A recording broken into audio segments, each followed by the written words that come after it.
In the silence of a quiet Sunday morning in December of 1941, many young men on the island of Oahu have just made it to church. Others are waking up and getting dressed for a beautiful day in paradise. And still others, thousands of Navy sailors, are still asleep in their bunks. Unbeknown to them, 180 Japanese aircraft have just arrived over the island and are now approaching the United States naval base of Pearl Harbor from multiple directions. In just a few moments, the opening shots of World War II for both Japan and the United States are about to be fired, and the results would be catastrophic for the American fleet at anchor. This had been the result of months of planning by Japanese commanders, and now, for the first time, this iconic attack will be viewed through the eyes of the aggressors, the Japanese, who thrust the US into the largest war in history. From the perspective of Imperial Japan's commanders, admiral, and the pilots who flew it, this is the attack on Pearl Harbor.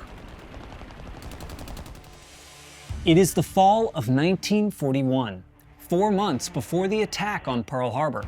Currently in Washington, D.C., Japanese representatives are desperately trying to negotiate some sort of peace deal with the United States. However, things are not going well. The previous year, the United States, along with other nations, announced that they were officially ceasing all sales of iron ore, steel, and most importantly, oil to Japan in an effort to discourage their invasion and occupation of China and French Indochina.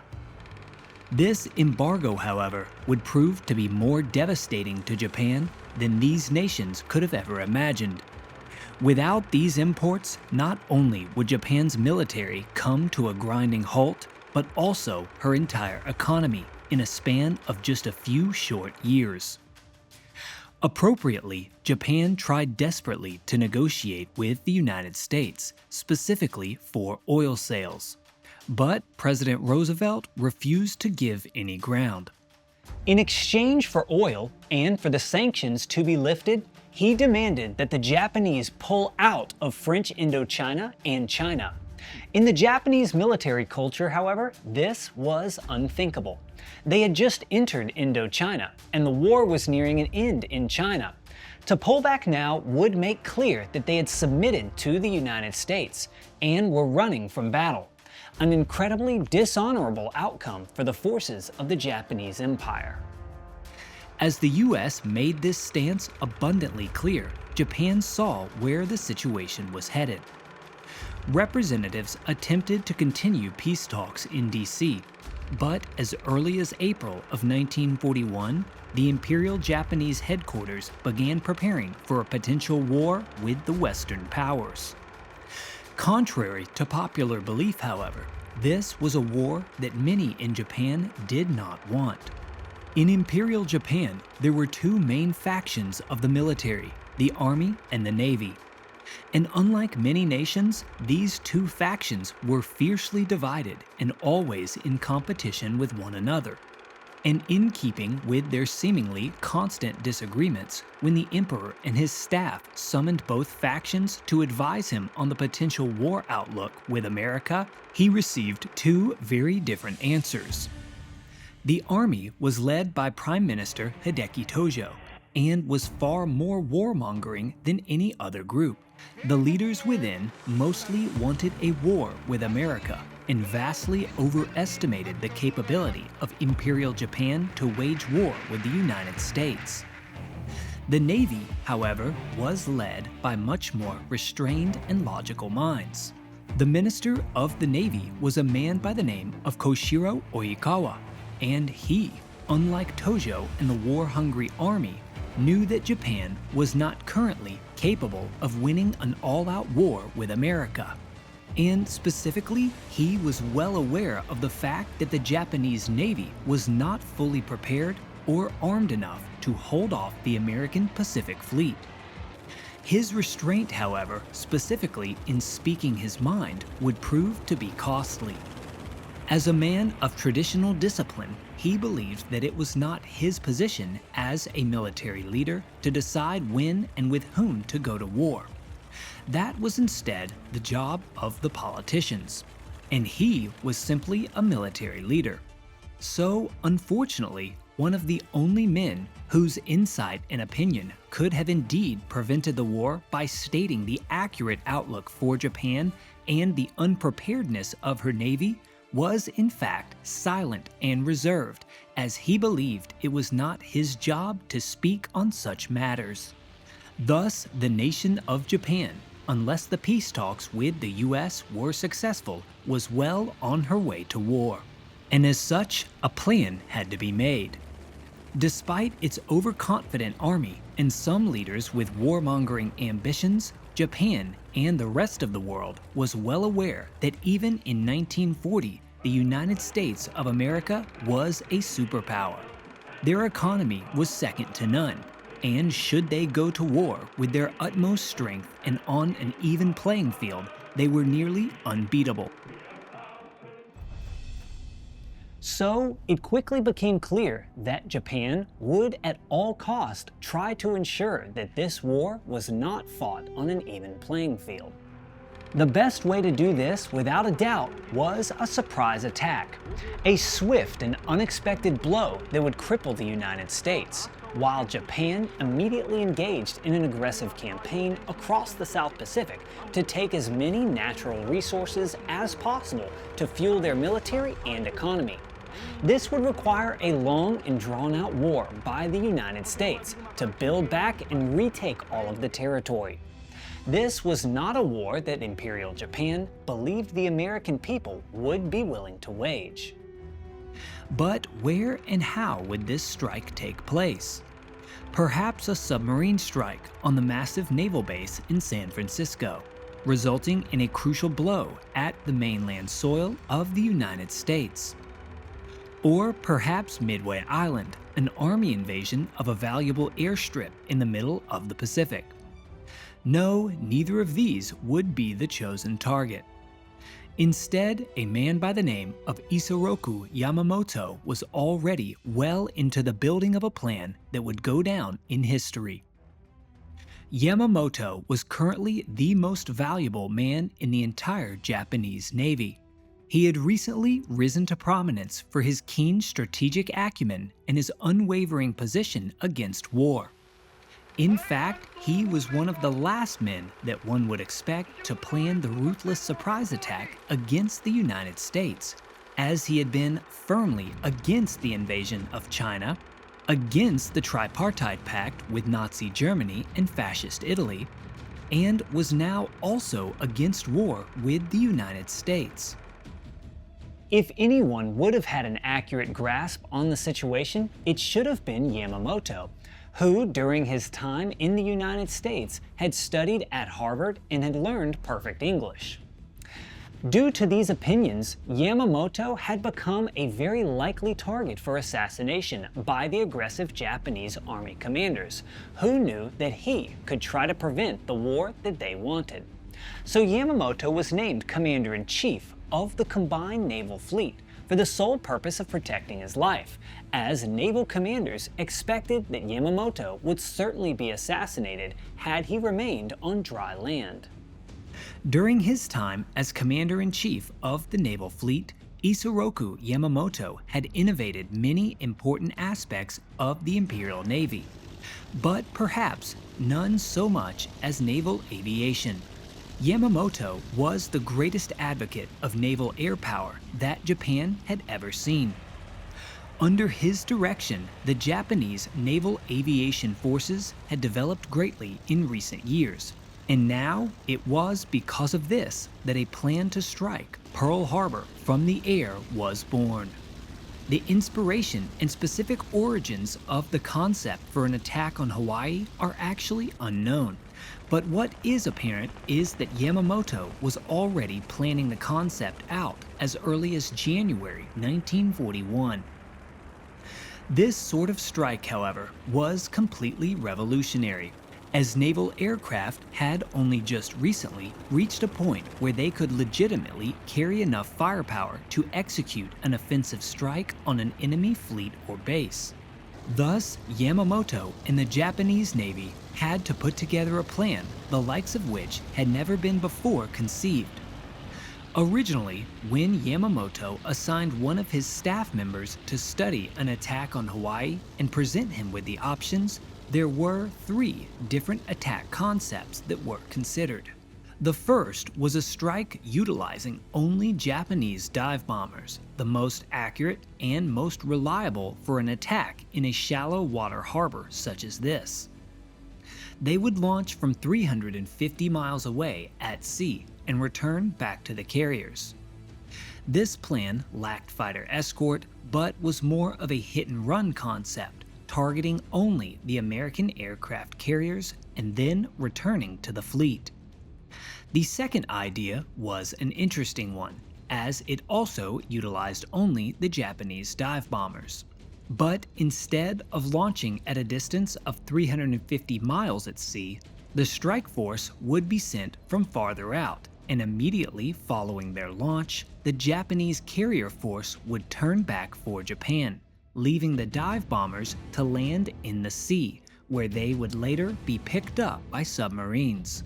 This plan was essentially the Japanese version of the later-to-come Doolittle Raid, a one-way strike from a carrier force, with the fleet immediately turning away from the battle to protect the carriers at all costs. Then there was the third, the most appealing, an all-out strike utilizing dive bombers, torpedo bombers, and fighters. This plan had the most consensus among naval staff members, and if executed properly, would ensure the most damage done to the American fleet. It was this concept that Admiral Yamamoto would choose to build upon. Before this infamous strike could be made, however, something important had to happen. A well-deserved recognition to the sponsor of this video, War Thunder. In case you haven't noticed, the graphics in this documentary are absolutely beautiful, and that's because we use the most comprehensive vehicle combat game ever made, War Thunder. I'm able to recreate all of these scenes because War Thunder has more than 2,500 tanks, planes, helicopters, and ships from 10 nations from the 1920s all the way to modern-day vehicles. Using their detailed maps, a sophisticated damage model, and authentic sound effects, I'm able to fly every inch of Pearl Harbor and recreate the iconic attack perfectly, as you will see in just a few moments. So right after you finish this video, join a worldwide community of more than 70 million players in epic PvP battles. In fact, every video of mine is made using TJ3 History viewers just like you, and you can come fly with us too. Go to the link below and play for free on PC, PlayStation, Xbox, or mobile device. And new players or those who haven't played in 6 months on PC or console will get a massive bonus pack of premium vehicles, an exclusive decorator, 100,000 silver lions, and 7 days of premium account. So don't wait, come and fly with us at the links in the comment or description. Now, while you get ready to come and fly with us, the Imperial pilots of Japan are also now making preparations, as the strike on Pearl Harbor had officially been authorized. Meanwhile, Yamamoto in Japan was still insisting that the American economic might would eventually win out against the Imperial Navy in a drawn-out war. But nonetheless, if the warmongering army leaders insisted on pushing his country into a war, he felt that it was up to him to try and give his empire the best chance to succeed. He wrote to a friend expressing just this thought right before the attack. A decision to go to war has been made that is diametrically opposed to my attitude as an individual. There is no other choice but to pursue this course with determination and energy. The current situation is indeed strange for me. I suppose I should regard it as my destiny. As his destiny became clear, training was now underway. Yamamoto, who had threatened to resign if the attack was not carried out in the way that he demanded, was now watching the fighters practicing their strafing. Dive bombers striking targets at anchor, and torpedo bombers attempting to hit ships in a shallow harbor with just 12 meters of depth. This was thus far in naval aviation an unheard of feat in regards to an aerial torpedo. It is because of this that the U.S. naval planners thought that their fleet was safe from aerial torpedo attack and thus did not utilize torpedo nets. Fortunately for Yamamoto and the Imperial Navy, Japanese engineers had created a wooden fin that allowed their torpedoes to not drop to the normal depth upon entry into the water. But these fins are not what you might think. Looking at this new fin as the Japanese train, we can see the large wooden fins on the back of the Type 91 torpedo. However, these are not the special Pearl Harbor modification as most people think. These were added earlier to ensure proper angle upon entry into the water, solving a separate problem unrelated to that of Pearl Harbor. These small little fins here at the front of the tail cone are actually the modification that was made for the attack on Pearl Harbor. And their impact is not made after entry into the water, but instead in the air. These were gyroscopic anti-roll ailerons, and their purpose was to prevent the torpedo from rolling in the air, so that the horizontal stabilizers on the back could properly pitch the torpedo upwards after entry into the water. And tragically for the United States Navy, this design worked flawlessly. After rushing production, these new torpedo modifications would be delivered to the carrier force just a few days before setting sail for Hawaii.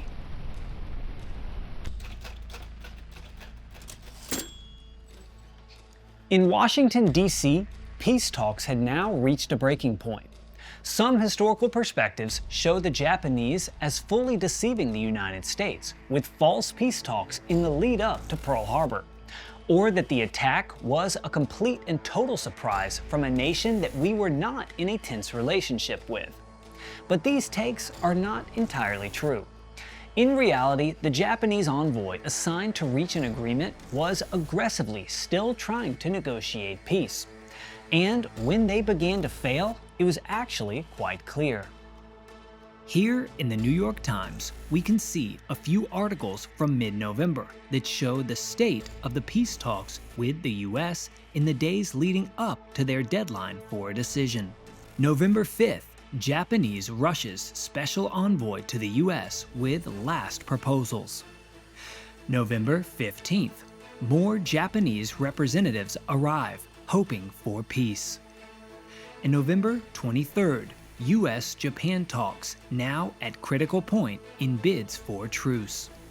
Now remember, the decision point for the Japanese attack was in mid-November. Thus, when a peace agreement had not been reached at this point, many of the moving parts to the surprise attack were already set into motion.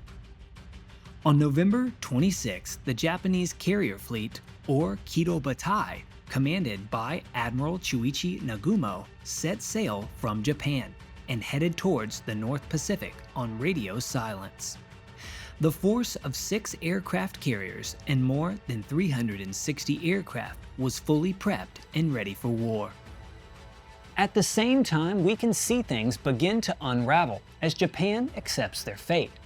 U.S.-Japanese peace talks have, at this point, reached peak attention as they are continuously making front-page headlines. November 27th, U.S. gives terms to the Japanese. Plan clings to basic principles of pulling out of French Indochina and China. November 30th, things are now so serious that the president ends his vacation early to return to D.C. for final negotiations. December 1st, less than 6 days before the attack, Roosevelt hurries back in crisis, sees Japanese envoy from Tokyo. December 2nd, Japan renews talks, but capital is skeptical, already showing the first signs that they believe Japan is giving up. And finally, on December 3rd, we see that the U.S. recognizes troop buildups in key areas, as the Japanese are obviously planning to attack various locations in the near future. Now, Nagumo and the Kido-Butai are more than halfway across the Pacific, nearing their launch point. All the while, Japanese spies were sending critical information back to Yamamoto and his staff in Tokyo, which, as quickly as possible, was being relayed to the admiral and his fleet. In the days before the attack, the Japanese spies reported that there were no air balloons preventing aerial attack, as well as the fact that 8 or 9 battleships were present, with a group in 2 rows off of Ford Island. This was key information because the Japanese commanders were not positive if the fleet would be present in Pearl Harbor or in another location that had been used off of Maui. While these reports did provide priceless information, they were not necessarily the most accurate, as they had to rely upon minimally trained civilians to identify U.S. naval vessels from long distances. Thus, the reports also actually incorrectly identified some ships. For example, in the week leading up to December 7th, the number of aircraft carriers reported in Pearl Harbor were 2 by this spy. But that was because he misidentified the USS Utah as a carrier, leaving only 1, the USS Lexington, still in the harbor as the Japanese fleet approached. But unfortunately, she would also leave in the direction of Midway to defend that crucial airfield just before the attack. Similarly to the USS Enterprise that had just left to reinforce Wake Island a few days prior. Thus, by December 7th, there were no aircraft carriers left in the harbor. Unlike most portrayals, while the Japanese did hope to destroy 3 or 4 carriers in the original planning of the attack, by the morning of the launch, they knew that, best case scenario, there would only be 1 carrier present. But even this was wishful thinking. Regardless, the attack still had to be carried out to try and cripple the American Navy before Japan went to war. So, as the fleet of the Rising Sun sailed towards the Rising Sun on the morning of December 7th, one of the most important events in history officially began. The first event taking place on the Kido-Butai in the early morning hours, other than the launching of the failed midget submarines that made little impact on the attack, would be the sending off of 2 seaplane scouts to do reconnaissance over the harbor and confirm that all was clear for the strike. These 2 seaplanes arrived and confirmed the wind, cloud cover, and location of the ships at Pearl. Conditions were perfect and the order for the attack was given. Despite the fact that their suspicions were confirmed and that no carriers were present, a great deal of damage could still be done. 1 seaplane returned back to the fleet, and the other continued to look for the missing carrier. But the USS Enterprise, currently on her way back from Wake Island, would remain undiscovered. In New York, thousands of miles away, the Sunday morning paper had already been delivered. In it, there was no more front-page mention of the US and Japanese negotiations. Ominously far from the headline, at the bottom of page 1 would be a simple summary article titled "The International Situation." The only mention of Japan was President Roosevelt sending one final message to Emperor Hirohito, and that there have now been suggestions from Tokyo that Japan was on the verge of abandoning diplomatic conversations with the United States. This would be an understatement. In reality, they were on the verge of taking more than 2,000 American lives in a few short hours. With the Kido-Butai, the first wave was now ready. According to the attack plans, the strike would consist of 3 different attack waves. The first, a group of 183 aircraft, were now being launched from the 6 aircraft carriers. Wave number 1 consisted of 89 B-5N Kate bombers, 40 fit with Type 91 torpedoes, and 49 fit with 1,700-pound armor-piercing bombs, for high-level bombing, as well as 51 D3A Val dive bombers with 550-pound bombs for smaller targeted strikes, as well as 43 A6 M0 fighters for air control and strafing. Still on radio silence, they approached the Pacific Fleet of the United States Navy, at anchor and mostly asleep. Meanwhile, in Washington, the Japanese peace talks representatives were attempting to carry out their final assignment just before the start of the attack. In an effort to abide by the laws of war in a symbolic and legalistic way, the Japanese politicians had decided to hand the United States a declaration of war just before the attack began. This was despite the Imperial Army and Navy not wanting to do so. In fact, one of the only Navy advocates that did demand a declaration of war should be given 30 minutes prior was Admiral Yamamoto himself. This, however, would fail to be executed. The final message to the United States, which was 5,000 words in length, gave Japanese representatives a hard time with decoding. So its delivery was unintentionally delayed until after the attack had already begun. But it made little difference, as American codebreakers had already intercepted and decoded it long before the Japanese representatives had. So in some semblance, the Japanese did attempt to declare war just before the attack began. But it was a symbolic attempt, and in the end would fail, as the attack was already beginning. At 7:40 a.m. Hawaii time, the massive flight of Japanese aircraft finally began to arrive at the island of Oahu. In charge of the entire aerial attack was a young man by the name of Mitsuo Fuchida. Fuchida had gained valuable experience in the war against China and had now earned himself a position as the man responsible for overseeing and directing the entire attack. As he fired flares, a fellow dive bomber group, who was no doubt anxious, actually began their attack runs earlier than was planned. But at this point, it made little difference.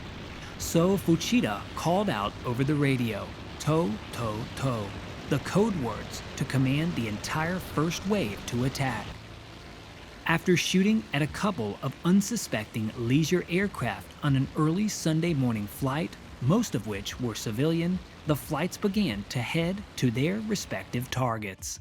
For the 49 high-level B-5N bombers, they were assigned to go around the northwest side of Oahu and approach the harbor from the south. This allowed them to line up well with Battleship Row.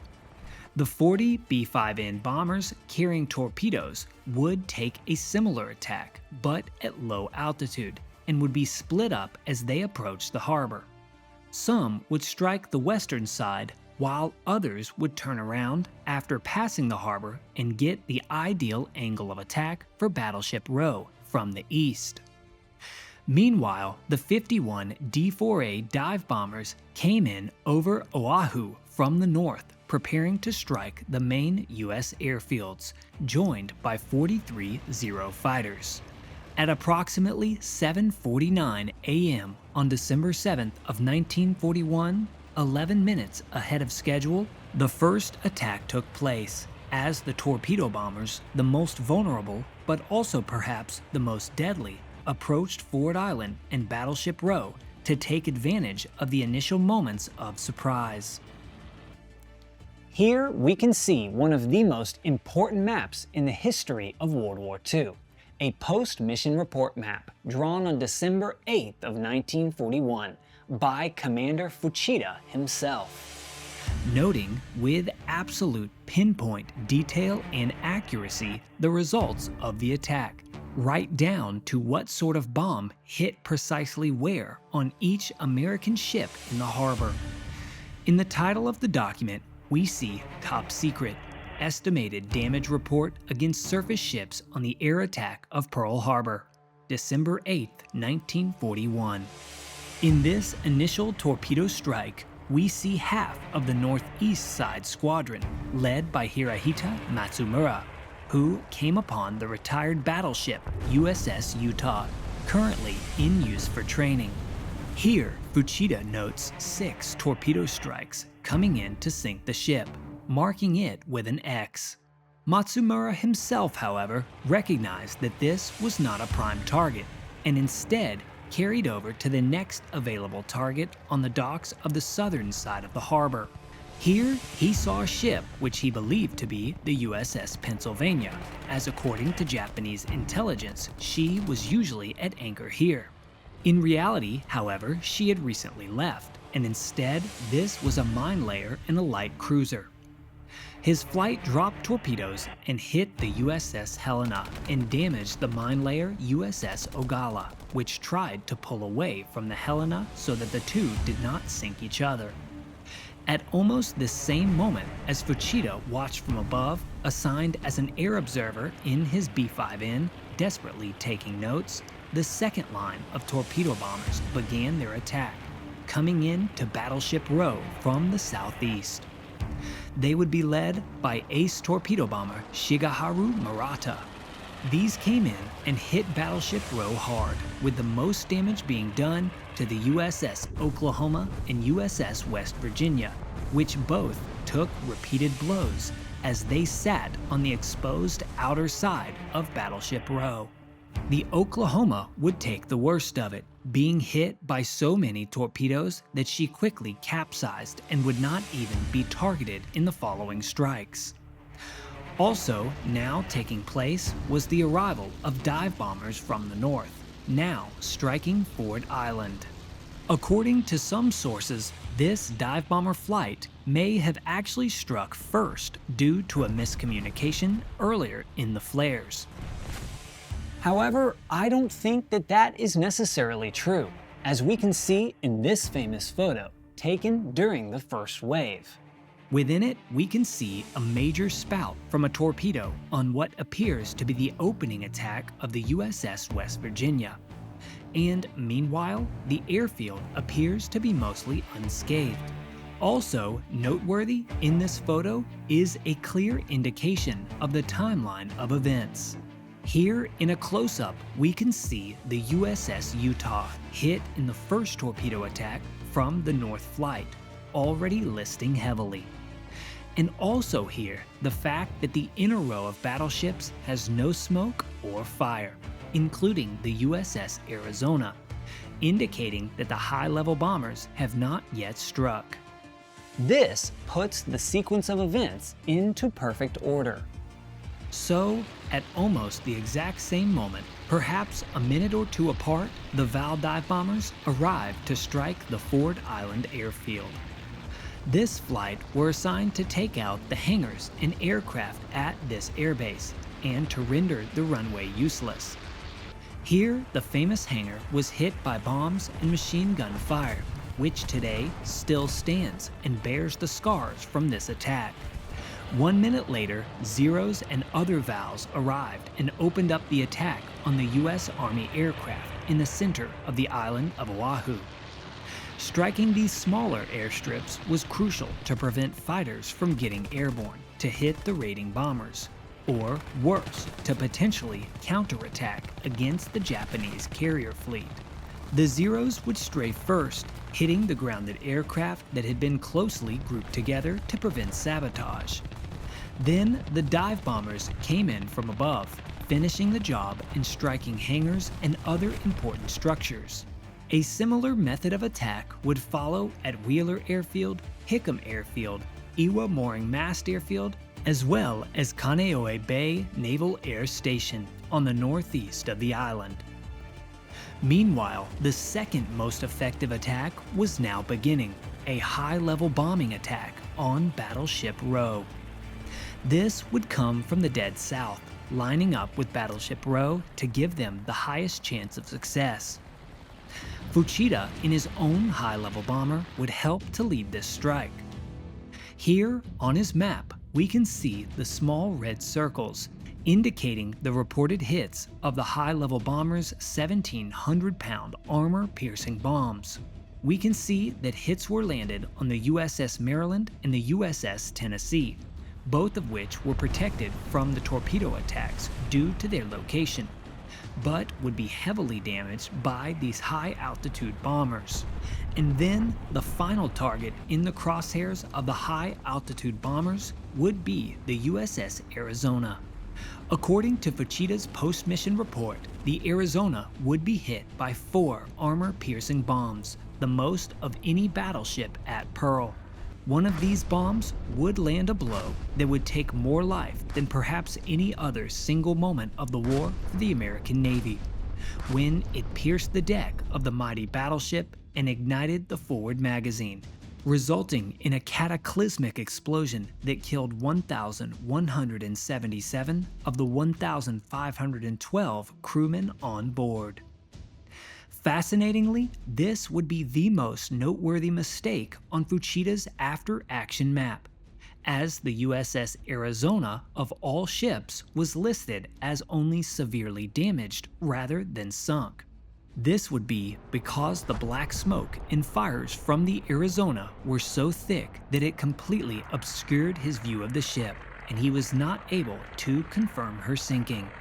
As the remaining Japanese Zeros and Vals attacked a few airfield targets with their remaining ammunition, the first wave strike came to a close, and the attackers returned to the carrier fleet. The entire ordeal had taken a half hour, but the morning was not yet over.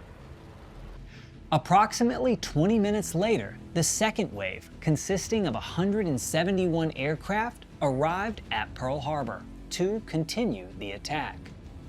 This second strike would include no B-5N bombers with torpedoes, but instead a greater number of high-level bombers, as well as many more D-4A Val dive bombers. Accompanying them as well would be 35 A-6M Zeros assigned to escort and defend this second wave.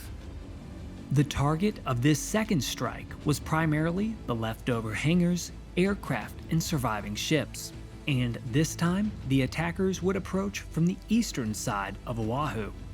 Here, we can see one of the photos from the high-level bombers on this raid to get a good picture of what exactly the harbor looked like at the start of the second wave. Due to the fact that no carriers were present and many of the battleships had already taken heavy damage, some of the primary targets of this attack would be the ships at the docks on the east side of the harbor. These hits can be seen on Fuchida's map, as he remained behind after the first wave left to watch and report the success of the second wave. Here we can see multiple destroyers that were hit hard, including the USS Shaw, which famously exploded in dry docks, creating this iconic image. Also, the USS Nevada became a notable target, as she had tried to get underway and exit the harbor. She, however, became a prime target for the dive bombers of the second wave, and was hit by what Fuchida lists as 8 bombs shortly before she was run aground. We also see that some of the other Vals did indeed try to finish off the battleships that appeared to still be afloat. This included the California and the USS Maryland, who each took multiple direct hits from the second wave dive bombers. The Zeros would also have their work cut out for them in the second wave, as a handful of American fighters did get into the air, and there were still aircraft left for strafing on the ground.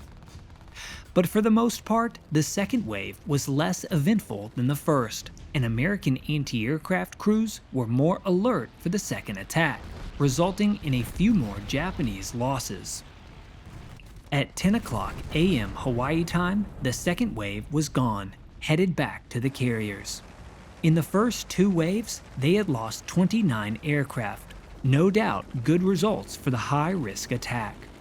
The third wave of the attack, which was ready and willing, was withdrawn at the order of Admiral Nagumo, who thought that the risk of a third strike outweighed the return. It appeared that the American fleet was already crippled, and his fleet was now surely within range of American land-based bombers. Thus, to protect the fleet, he withdrew and brought the attack to an end. Originally, Admiral Yamamoto supported this decision, but later stated that he regretted it, and that a third wave could have potentially done substantially more damage to the American fleet, and specifically the oil reserves. For the Japanese fleet, however, despite the withdrawal of the third wave and the missing American carriers, the attack was indeed a success. It accomplished the crippling of the American Pacific Fleet and sunk 4 American battleships, giving the Japanese a crucial head start and an advantage on their campaign in the South Pacific. Unfortunately, it would have the opposite of its intended effect, with the attack widely considered dastardly and underhanded by most Americans, as no declaration of war had yet been declared. Instead of the American public becoming sick of the war and not wanting to wage a drawn-out conflict, it instead rallied the American people together in a quest for revenge. And as Yamamoto had feared, it would create an enemy for Japan that would outproduce them and outlast them in a long and brutal war. As always, I'm TJ. If you want to fly with me, don't forget to download War Thunder, available on PC, PlayStation, Xbox, and mobile. New players and those who haven't played in 6 months on PC or console will get free premium vehicles, 100,000 Silver Lions, and 7 days premium account at the link in the description. Also, if you want to help me make more videos like this one and get your name on the Patreon supporter wall behind me, as well as see some behind the scenes bloopers, join my Patreon here.